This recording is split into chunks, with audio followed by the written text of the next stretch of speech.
Bom dia, pessoal, novamente. Bom estarmos juntos aqui. Vou direto ao tema, tá? O título do meu paper é O Reuso de Profecias e a Representação de Tempo e Espaço em Daniel 10 a 12. A primeira coisa importante a entender aqui é o que o meu paper não é. Então, não é uma interpretação histórica de Daniel 10 a 12. Não é uma interpretação de quem é o rei do norte, quem é o rei do sul. É um estudo literário sobre reuso textual na profecia apocalíptica e o que isso significa para a nossa diferenciação entre a profecia apocalíptica e a profecia clássica, ok? Então vamos lá. Gêneros literários específicos possuem características particulares que permitem diferenciá-los uns dos outros. Por exemplo, a literatura poética da Bíblia hebraica emprega uma combinação de linguagem polivalente, escassez de frases preposicionais e estruturas estilísticas, rítmicas ou métricas. Essas características são claramente contrastantes com a prevalência de um enredo bem definido, discurso direto, mistura de vozes discursivas e fluxo temático da narrativa bíblica. Ou seja, a gente consegue identificar esses dois gêneros literários facilmente. No entanto, outros gêneros literários podem ser diferenciados principalmente por meio de seu conteúdo e ênfases teológicas. Neste caso, a diferenciação entre profecias clássicas e apocalípticas depende fortemente de suas características de conteúdo. Em outras palavras, a diferenciação destes gêneros literários na Bíblia hebraica costuma ser abordada com uma questão de discrepância, ou seja, quão diferentes são os conteúdos de ambos os modos de discurso. Tal abordagem provou-se muito eficaz em nos oferecer uma taxonomia dos gêneros, que explica suas diferenças e características de conteúdo. Com base no contraste de Kenneth Strand entre as profecias clássicas e bíblicas e a perspectiva de Lar Rondel sobre o movimento do Novo Testamento do Israel literal para o espiritual, Richard Davidson explora essas diferenças, analisando as três grandes categorias da profecia preditiva clássica. Para Davidson, há uma estrutura subjacente, abre aspas, ao cumprimento escatológico do plano divino para o Israel do Antigo Testamento, fecha aspas, à luz da reutilização de profecias não cumpridas do Novo Testamento. O autor sugere um cumprimento escatológico em 3 estágios: escatologias inaugurada, apropriada e consumada destas, abre aspas, profecias clássicas que predizem o futuro glorioso, escatológico e geopolítico de Israel, fecha aspas. Assim colocando o tom condicional das profecias clássicas em contraste com a clara natureza incondicional das predições apocalípticas de Daniel. E ele faz isso corretamente, é assim que nós devemos ler o texto. Materiais mais recentes igualmente auxiliam na compreensão das dinâmicas de diferenciação entre os dois gêneros. Por exemplo, um livreto recentemente publicado pelo Instituto de Pesquisa Bíblica da Conferência Geral, intitulado Salvation and Restoration for Israel: The Interpretation of Conditional Prophecy, aborda a questão central da diferenciação entre os gêneros, em outras palavras, a sua condicionalidade. Ele auxilia na compreensão de alguns princípios concernentes ao cumprimento de oráculos não realizados da profecia clássica.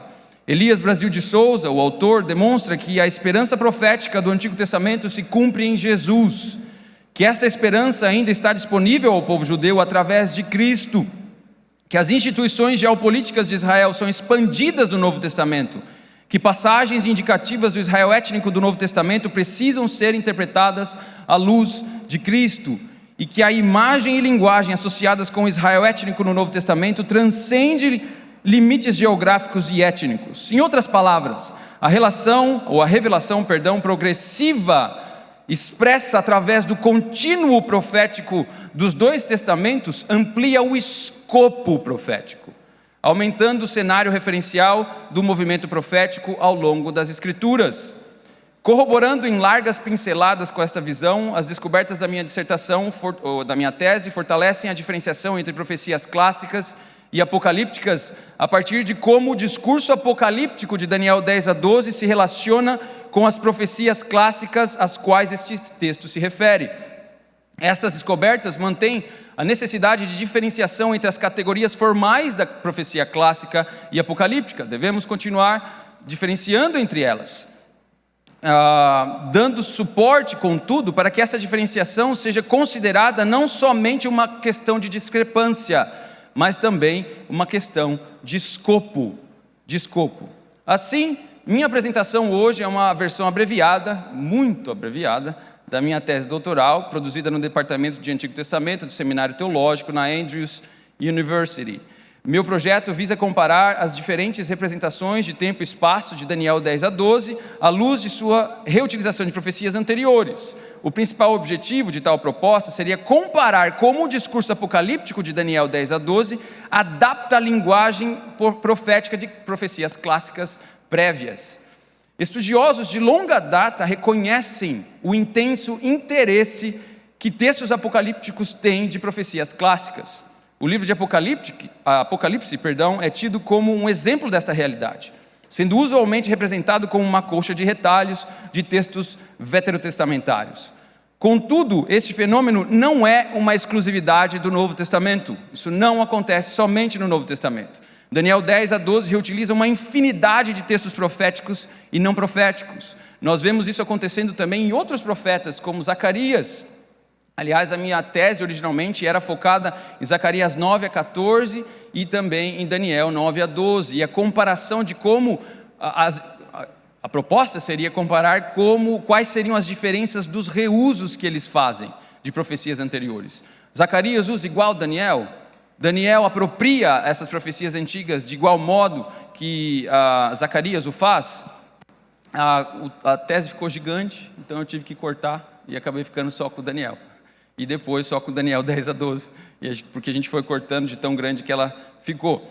A atenção acentuada que textos apocalípticos têm para profecias do passado é tomada por escolas crítico-históricas como um indício de uma ressignificação profética à luz da pseudo-obsolescência da profecia clássica no período exílico e pós-exílico. Em outras palavras, os profetas chegaram no exílio, voltaram dele, e então eles se confrontaram com uma espécie de dissonância cognitiva, porque a realidade que eles viam era diferente da realidade que eles liam nos textos. E o que os histórico-críticos vão dizer é que isso mostra que a profecia clássica ficou obsoleta. Então, o movimento apocalíptico relê a profecia clássica, aumentando o escopo dela para ajudar essas pessoas a compreenderem o mundo em que elas viviam. Contudo, não é possível aceitar tal explicação utilitarista da profecia, a partir de uma visão de confiança nas Escrituras, que é o que nós temos, confiamos no texto. Portanto, os profetas não eram parte de um processo falido que se autorreciclava. Não dá para descrever os profetas assim. Mas então, o que o reuso de profecias clássicas significa para o discurso apocalíptico? Como entender isso? Este artigo propõe que trechos, linguagem e estruturas reusados de profecias anteriores funcionaram como estruturas de intensificação de significado no discurso apocalíptico de Daniel 10 a 12. Desta forma, a arquitetura da narrativa apocalíptica destes capítulos se beneficia de noções de tempo e espaço dos textos proféticos que reusa. Por exemplo, quando um texto apocalíptico se refere a uma entidade geopolítica do passado, através do reuso de uma profecia que a descreve, esta dinâmica intensifica noções formativas da arquitetura profética do texto que está emprestando. Toma-se por arquitetura de narrativa apocalíptica aqui a noção crescentemente aceita entre estudiosos de que gêneros literários geralmente constroem seus universos interiores a partir de noções pragmáticas de tempo e espaço. Estes descrevem com atenção os movimentos das entidades que constituem a visão, como a geografia da mesma se desenrola, as noções temporais que acompanham os poderes em questão, a segmentação da história tão própria de textos apocalípticos e vários outros pontos internos, como a profecia constrói o mundo dentro da qual ela se desenrola. Minha análise sobre a arquitetura do tempo e espaço de Daniel 10 a 12 demonstrou que, além das características gerais da profecia apocalíptica, o texto desta profecia contém várias características distintas, dentre as quais eu vou destacar só 4 aqui, porque não temos tempo. 1. A revelação progressiva dos referentes geográficos subjacentes à narrativa profética, ou seja, norte, sul, leste, oeste, a terra gloriosa, são progressivamente expostos em suas conexões primárias com referentes gentílicos fixos, na profecia de Daniel 10 a 12. Tal construção literária de espaço destaca a mobilidade dos reis do sul e do norte dentro de um determinado mapeamento divino do território. É como se a profecia abrisse um mapa diante do leitor. Ela vai falando das localidades e abrindo esse mapa. A guerra sobrenatural envolvendo céu e terra ocorre dentro deste mapa, com antigos inimigos de Israel como Egito, Amon, Moabe e Edom, representando partes deste território, deste mapa que Deus está abrindo na profecia. Segunda característica, presença conjunta de finais abruptos e tempos determinados ao longo da narrativa profética. Assim, o rei do norte e do sul são destruídos repentinamente, particularmente no auge do poder deles. Quando eles ficam fortes, o texto diz que eles caem e são quebrados. Parece que Deus põe um limite na atuação deles. O emprego de finais abruptos como técnica narratológica contrasta a natureza frágil e transitória das intenções humanas com a provisão abrangente de Deus para sua intervenção culminante na história, com o levantar de Miguel em Daniel 12. Terceira característica, a interação divina e abrangente de Deus com os assuntos político-militares humanos. O tempo do fim é o objetivo da profecia. Ela está sequenciando até a história para apontar para o tempo do fim, à medida que Deus pastoreia as nações em um padrão de contenção. Ou seja, o que eu estou dizendo aqui? Os reis do norte e do sul, é muito interessante quando a gente lê a profecia, de entender que os reis do norte e do sul mantêm um ou outro sob controle. Quando o norte fica forte, o sul destrói o norte. Quando o sul fica forte, o norte destrói o sul. Esse controle seletivo e sequencial que nós vemos, mostra que Deus está pastoreando as nações, entenderam? Ele está utilizando elas para uma segurar a outra até chegar a hora certa, até a chegada do tempo divinamente designado por Deus. Quarta característica, a ênfase na tensão entre cruzamento negativo e positivo de fronteiras. O que eu quero dizer com isso? Bom, em Daniel 10 a 12, reis são mostrados cruzando as fronteiras uns dos outros. O norte vai para o sul vai para o norte. Esses cruzamentos preparam um leitor para um avanço mais agressivo, um cruzamento de fronteiras mais agressivo que acontece no fim da passagem, em Daniel 11, verso 36 e 39, onde a arrogância do monarca do norte em relação ao céu realça a tensão da narrativa profética entre a permeabilidade do reino e a limitação de fronteiras espirituais divinamente impostas. Esta tensão é importante, muito importante, para a construção dessa arquitetura de espaço e tempo da visão, pois é um desenvolvimento natural do motivo da queda arrogante. Ou seja, os monarcas do norte e do sul, assim como eles se mantêm em xeque, caindo repentinamente depois de terem conquistado grande poder, a arrogância em relação ao céu é velada ao norte ou sul. Ela só acontece no fim. E quando eles se levantam, quando o norte se arroga contra Deus, ele repete um padrão ao longo da profecia. Ele cresceu o poder, se arrogou contra Deus, e a gente sabe que depois que ele se arroga, o que acontece? Ele vai cair. Ele vai cair. E é isso que nós vemos no texto. Portanto, quando este reino se arroga contra o céu, em Daniel 11, 36 a 39, o tempo do fim, chega logo no verso 40, logo na sequência. E Miguel entra em cena logo na sequência também, em Daniel 12, verso 1 a 3. Bom, tendo em vista essas características, como a gente entende agora o fenômeno do reuso textual? Daniel 10 a 12 se refere a várias profecias anteriores para compor sua construção interna de tempo e espaço. Assim, as análises de minha dissertação, ou de minha tese aqui no Brasil, confirmou os paralelos entre vários textos. Por exemplo, Daniel 10, Ezequiel 1 a 3, Ezequiel 8 a 11, Isaías 6. Entre Daniel 11, 17, Isaías 7 e 7. Entre Daniel 11, 10, 22, 26 e 40, Isaías 8, 7 e 8. Entre Daniel 11, 36, Isaías 10, 23 e 25. Entre Daniel 11, 7, 42, 43, Isaías 11, 1, 14 e 15, e a lista vai. Daniel 11, Isaías 28, Daniel 11, Abacuque 2, Daniel 11, Números 24, Daniel 11, Ezequiel capítulo 7, verso 20, Daniel 11, Isaías 52 e 53, Daniel 12, Jeremias 30, e entre Daniel 12 e Isaías 26 e Isaías 66. Obviamente nós não temos como analisar e mostrar tudo aqui, né? Então, por isso eu vou pegar um exemplo, ok? Um exemplo dessa lista, e a partir desse exemplo extrapolar o que isso significa dentro dos vários outros exemplos, para a nossa compreensão desse relacionamento entre profecia clássica e apocalíptica e a manutenção da divisão entre as mesmas. Bom, o reuso de Isaías 8:8, versos também 14 e 15, e Daniel 11, verso 10. A reutilização da linguagem de Isaías 8, versos 7 e 8, em Daniel 11, é descrita por estudiosos como dando uma qualidade épica à narrativa profética. Uma indicação de que os eventos descritos no capítulo não são o resultado da vontade autônoma dos reis, mas fazem parte do plano divino.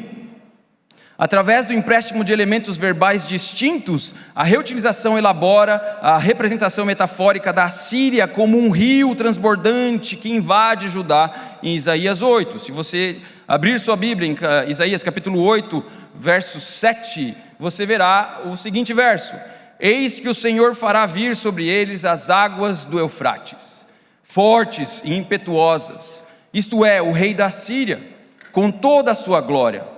Águas que encherão o leito dos rios e transbordarão por todas as suas ribanceiras.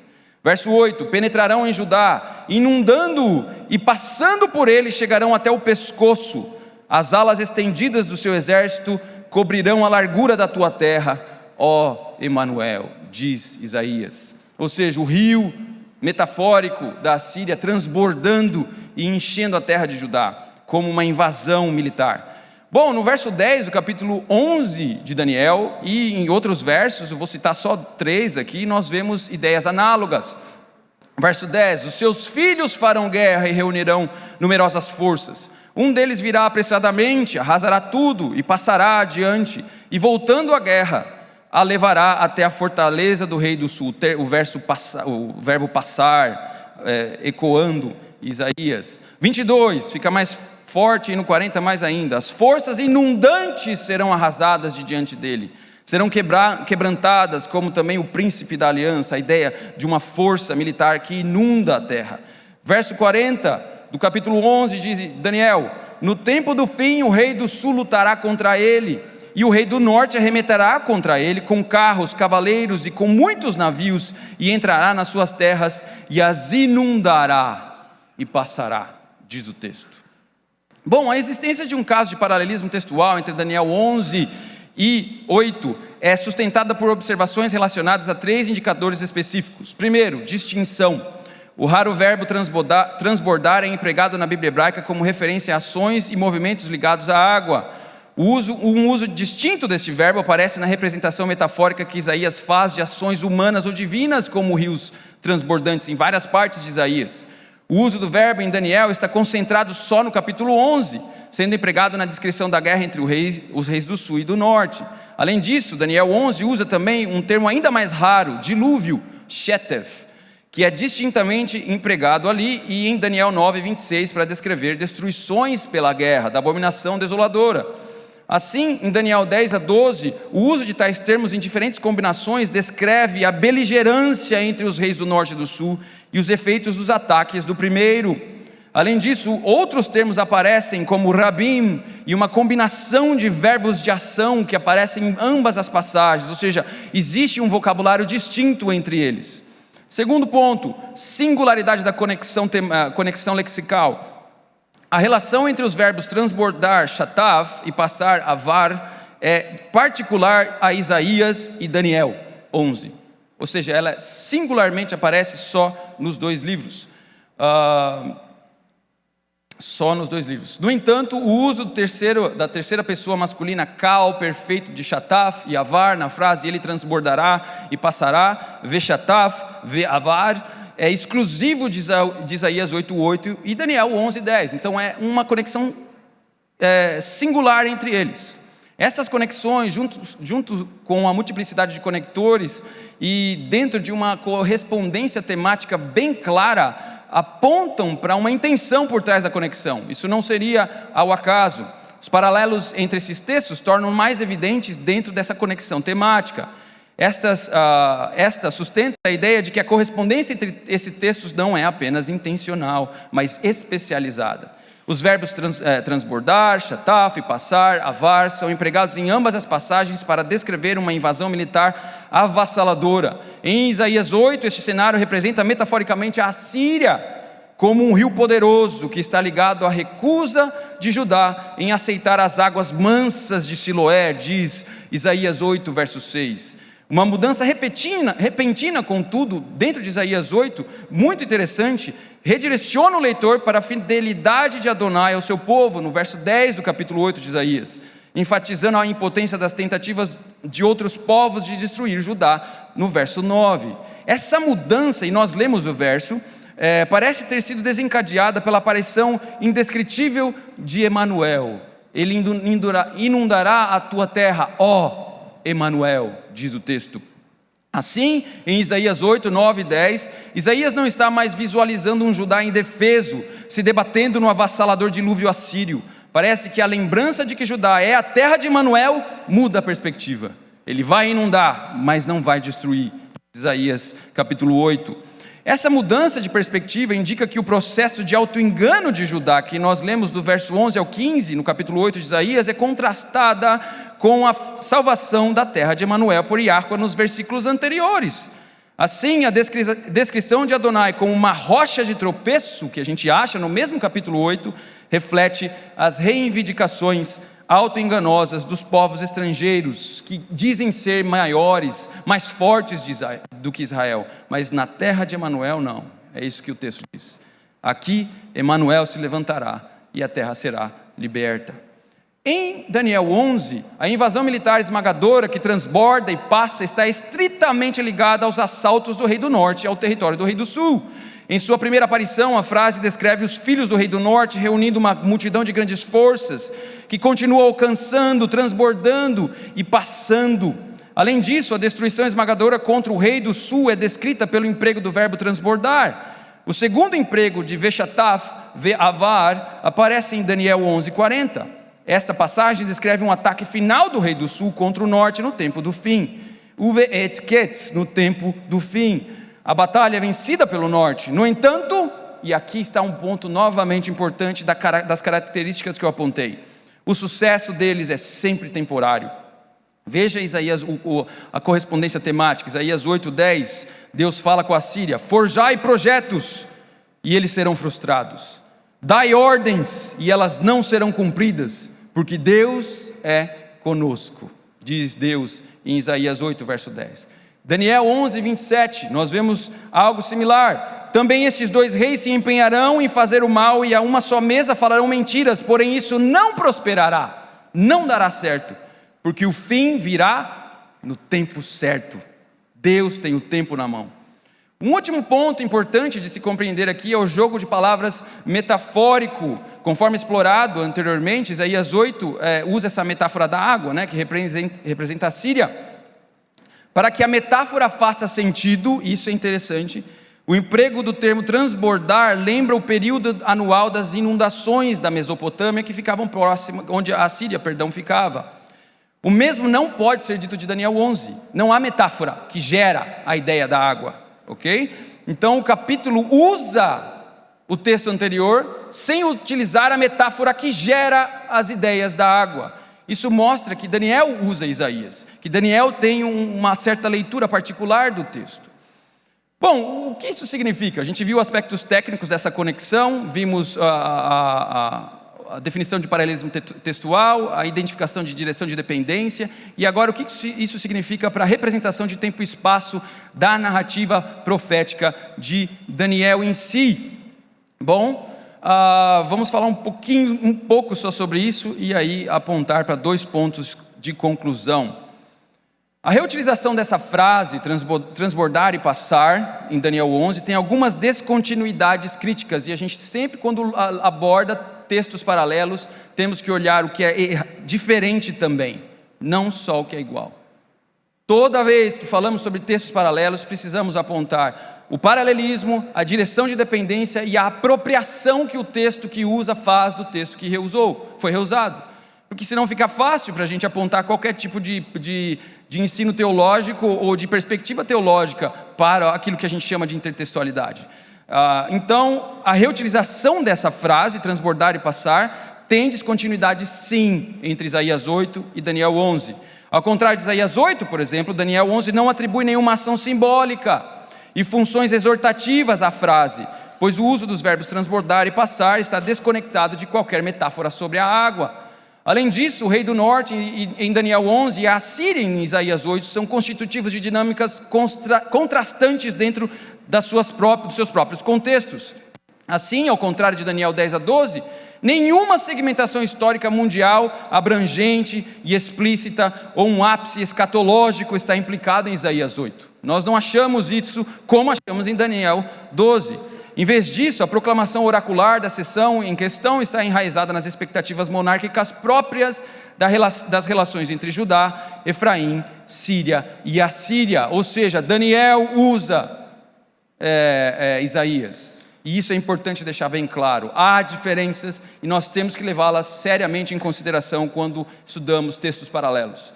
Há, no entanto, continuidades entre a constituição da arquitetura de tempo e espaço de Daniel 11 e as expectativas proféticas geradas por Isaías 8.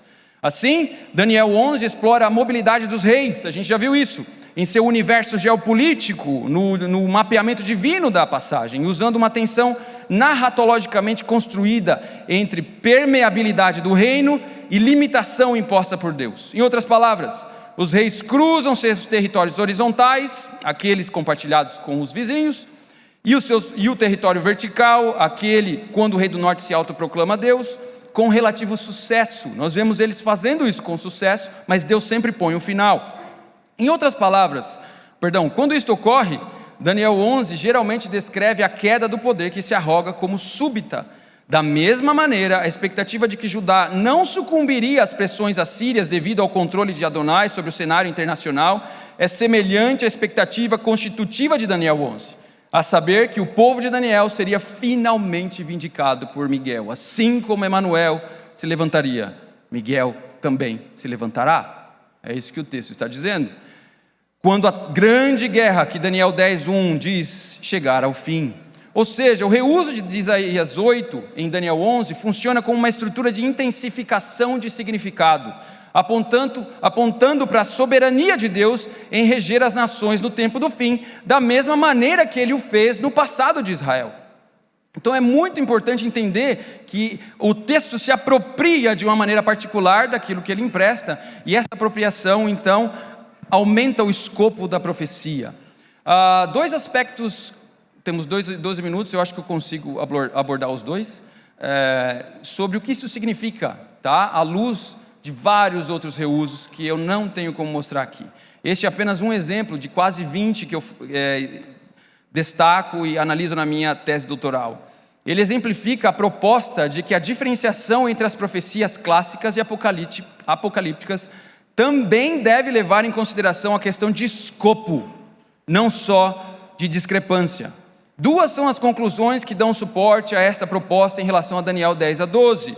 Primeira, a arquitetura de tempo e espaço de Daniel 10 a 12 fundamenta sua teologia sobre a soberania de Deus sobre o tempo profético em reuso textual. E dois, entender como a fusão dos horizontes escatológicos do discurso apocalíptico de Daniel 10 a 12 e as profecias clássicas que ele reutiliza é intencionalmente alcançada por algo que eu chamo na minha tese de saturação textual. Vamos ver esses termos aqui. Primeiro tópico que eu mencionei: teologia e representação de tempo e espaço. Como exemplificado há pouco, o discurso apocalíptico de Daniel 10 a 12 contém uma tensão inata entre conservação e inovação em relação a profecias anteriores. Há uma tensão dentro do texto. Coisas são diferentes, coisas são iguais, e palavreado sendo importado. Assim, a presença de significados já elicitados por profecias clássicas permeia o processo de construção de tempo e espaço de Daniel 10 a 12.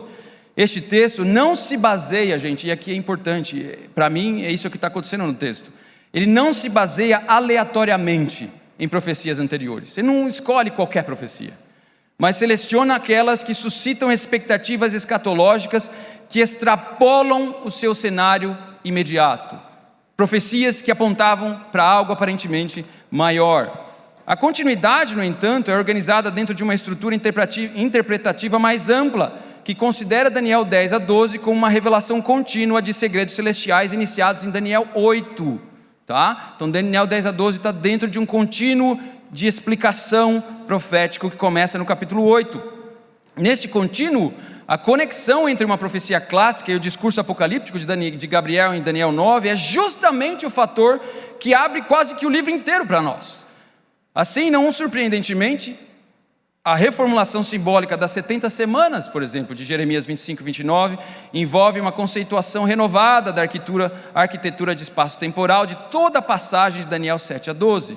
Ou seja, a profecia clássica de Jeremias torna-se um padrão para um período mais extenso, as 70 semanas de anos, que nós encontramos em Daniel 9, 24, para um sacrifício maior, que nós encontramos em Daniel 9, 26, do Messias, uma aliança superior, no sangue da aliança de Cristo, em Daniel 9, 27, e uma porta para a futura libertação divina no tempo do fim. Em outras palavras, o cativeiro babilônico se torna em Daniel 9 a 12 como uma porta, um símbolo de um cativeiro maior, de uma libertação maior, de uma libertação muito maior. E isso é que Daniel 10 a 12 mostra. Eles vão ser libertados de algo maior, uma libertação maior. Como resultado, a natureza incondicional da profecia apocalíptica pode ser descrita como uma ampliação do escopo profético divino. A vontade humana ainda existe, está lá. No entanto, a imagem apocalíptica mais abrangente permite que os leitores adquiram uma perspectiva mais sutil sobre a interação de Deus com a história. Por exemplo, no discurso apocalíptico de Daniel 10 a 12, o livre exercício da vontade do rei do norte é descrito em muitos casos. Ele age como quer, em Daniel 11, 3, 16, 36. Ele dirige seus poderosos exércitos como ele quer, em Daniel 11, verso 16 e 19. Até as intenções do coração dos reis são descritas, em Daniel 11, 27 e 28. Além disso, os sábios escolhem morrer por seu Deus, em Daniel 11, 33 e 35, em oposição aos violentos entre o povo de Daniel, que escolhem forçar o cumprimento da visão, em Daniel 11, 14. Estas são todas expressões do livre exercício da vontade. No entanto, Deus também tem os seus momentos e ações reservados para os períodos específicos da história, assim como nos textos proféticos que Daniel reusa. O Deus de Daniel 10 a 12 é tão histórico quanto o Deus das profecias clássicas, tão envolvido com seu povo quanto aquele Deus das profecias clássicas, o mesmo Deus. No entanto, na profecia clássica, o leitor tem que esperar pela reação de Deus. Olha, vai acontecer isso se você fizer isso, e vai acontecer aquilo se você não fizer. Você tem que esperar por essa reação de Deus em relação à vontade humana, devido ao estreito escopo histórico desse gênero e sua condicionalidade intrínseca, que é o que a gente diz sobre o gênero, está certo? Já no discurso apocalíptico de Daniel 10 a 12, o leitor é convidado a contemplar essa reação divina. Você vê Deus agindo, você vê a descrição de Deus colocando a mão na história, interagindo com a história. Portanto, possivelmente a referência ao material de profecias clássicas com suas várias arquiteturas de tempo e espaço lembra os leitores de Daniel 10 a 12 que eles também têm uma escolha a fazer no tempo do fim. É incondicional, mas você tem uma escolha. E eu tenho uma escolha. É incondicional, vai acontecer. Mas nada garante que nós estaremos lá, se nós assim não o quisermos. Além disso, a reconstrução radical da história humana, como representada em Daniel 10 a 12, e sua reutilização de profecias anteriores, sugere uma conceituação de tempo alinhando os dois polos da distinção frequentemente feita entre tempo do fim e tempo cíclico na Bíblia hebraica. Em tal distinção, os tempos cíclicos proféticos clássicos, da profecia clássica, são baseados na condicionalidade natural do relacionamento pactual entre Deus e seu povo. No entanto, ao evocar declarações proféticas do passado sobre o futuro, o autor de Daniel 10 a 12 relembra algo importante: as noções de um Deus que tem a história humana em suas mãos, e uma ordem divina que leva a humanidade a um cenário incondicional superior a essa história. Portanto, por um lado, os reis de Daniel 10 a 12 procuram tornar suas aspirações totalitárias uma realidade abrangente ao longo do tempo. O rei do norte quer ser Deus, e quer dominar o tempo, e quer dominar o espaço. Ele quer dominar. o rei do norte quer dominar o tempo e o espaço. Por outro lado, a evocação de expectativas proféticas de outros profetas para a descrição do fim torna a residência de Deus, em Daniel 11, o local onde o passado e o futuro se encontram. Ou seja, onde a profecia passada sobre o futuro e o futuro se encontram. Assim, o tempo do fim chegará, irmãos, mas os humanos já viram seu padrão antes. O povo de Deus será liberto, mas a libertação será modelada segundo as ações salvíficas de Adonai por seu povo no passado, conforme os profetas já registraram. Jerusalém renascerá como a cidade de Adonai, mas seus fundamentos históricos estão enraizados na ascensão daquele que traz o céu à terra, e recuperado por aquele que lutou por ela ao longo dos tempos. Daniel 10-12, portanto, projeta o fim como um futuro que lembra as expectativas do passado, mas que as amplia para dimensões universais. Portanto, o povo de Daniel é, em última análise, mais extenso do que aqueles que retornam da Babilônia. Todo aquele que achar o seu nome inscrito no livro. O tempo de tal retorno é mais amplo do que os 70 anos de Jeremias 29. E no tempo do fim, vocês voltarão. O príncipe responsável pela libertação final não é o rei persa, é o príncipe do exército celestial, Miguel. E o sofrimento de seu povo durará mais, assim como o brilho deles será eterno. Há muitos outros pontos aqui importantes para se compreender, e eu estou me perguntando se eu consigo.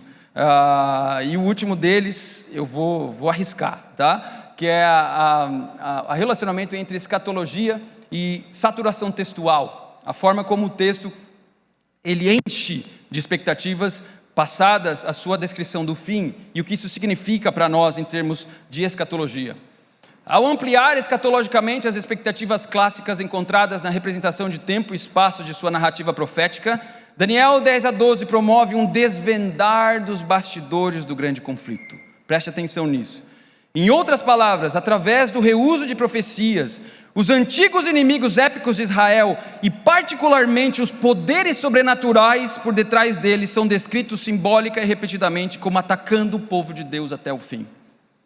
Assim, para o autor de Daniel 10-12, os inimigos de Israel no tempo do fim não são apenas reminiscentes de poderes do passado, mas de certa forma são uma manifestação dos mesmos poderes. Assim como me perseguiram, perseguireis a vós, disse o nosso mestre. Em tal contexto, faz sentido para a escatologia apocalíptica de Daniel 10-12 proclamar um Deus que se manifesta no ponto preciso onde o passado e o futuro se encontram. Ao reutilizar profecias mais antigas, Daniel 10-12 promove o que eu chamo na minha tese de fusão de horizontes escatológicos, trazendo as expectativas escatológicas do passado em consonância com seu significado mais amplo em direção ao final dos tempos. Dessa forma, não há um verdadeiro fim dos tempos. A Bíblia nunca fala de fim dos tempos. Não existe essa expressão na Bíblia.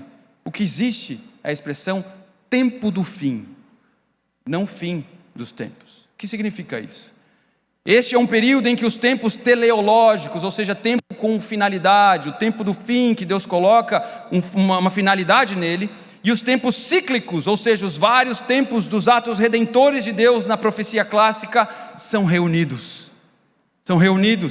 Assim, o estudo sobre a relação entre reutilização profética e a representação de tempo e espaço apocalíptico em Daniel 10-12 favorece uma distinção concêntrica entre escatologias clássica e apocalíptica. Devemos continuar separando elas. Nós fazemos certo em continuar separando elas. Como resultado, contudo, a fusão dos horizontes escatológicos entre os textos é alcançado pelo que eu chamo de saturação textual. Em outras palavras, o discurso apocalíptico de Daniel 10-12 satura a narrativa apocalíptica com reutilização de tempos proféticos que mantinham expectativas escatológicas semelhantes à sua ênfase a respeito da interação soberana de Deus com a história. Como estruturas de intensificação, esses reusos evidenciam as leituras que o texto evocador faz de significados proféticos mais antigos, que completam esse desenho de que Deus é o Senhor da história.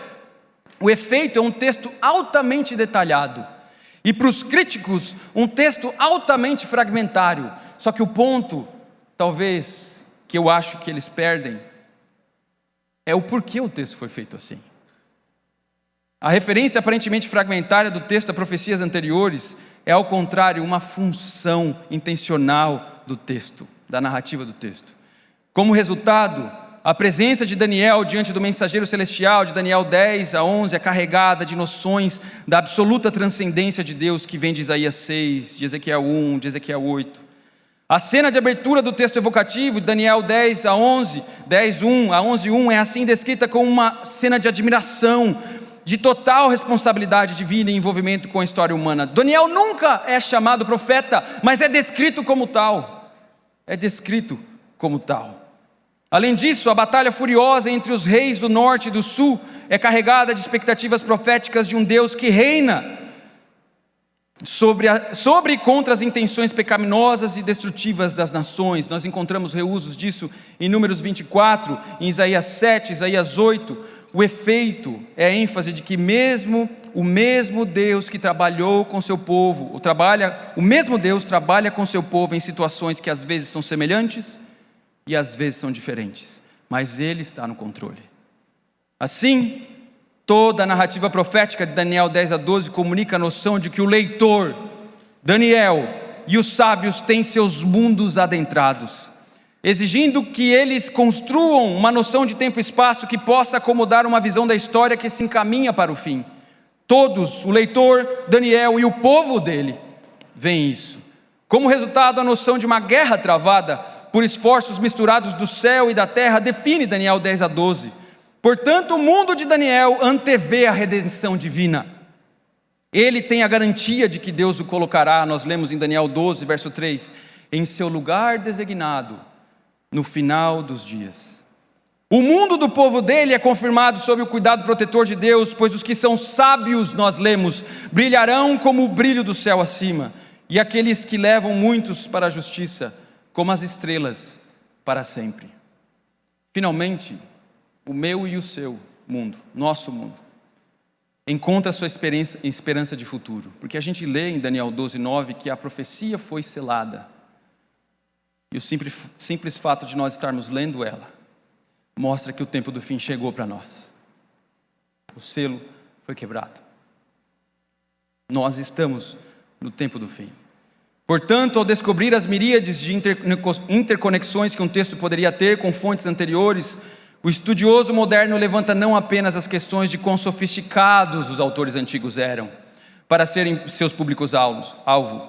Em certo sentido, sob esta orientação, analisar as passagens paralelas de Daniel, que compõem o discurso apocalíptico, pode não ser tanto um empreendimento para encontrar a matriz ideal da profecia apocalíptica. Ela é claramente diferente da profecia clássica, mas ela é uma exortação aos leitores que aspiram se tornar o leitor ideal desse texto. O texto foi escrito para pessoas que têm uma mente saturada de textos bíblicos. Essa é uma mensagem forte do texto. Não surpreendentemente, ao evocar Isaías 52:13, 53:12, para sua descrição dos sábios que resistiriam ao sofrimento em nome de Deus, o autor de Daniel 10 a 12 caracteriza aqueles que esperam e trabalham no tempo do fim como sendo uma extensão da obra do servo de Adonai. Sugestivamente, a reutilização carrega a esperança profética de Daniel 10 a 12 com a noção de que a compreensão no tempo do fim é também uma busca espiritual que envolve a nossa vida, que envolve a nossa entrega, que envolve a sabedoria que vem de Deus, daqueles que conhecem o seu Deus, como diz Daniel 11:32. Enfim, irmãos, o texto nos diz: muitos se purificarão e se embranquecerão e serão refinados, mas os ímpios agirão impiamente. Nenhum dos ímpios entenderá, mas os sábios entenderão. Obrigado.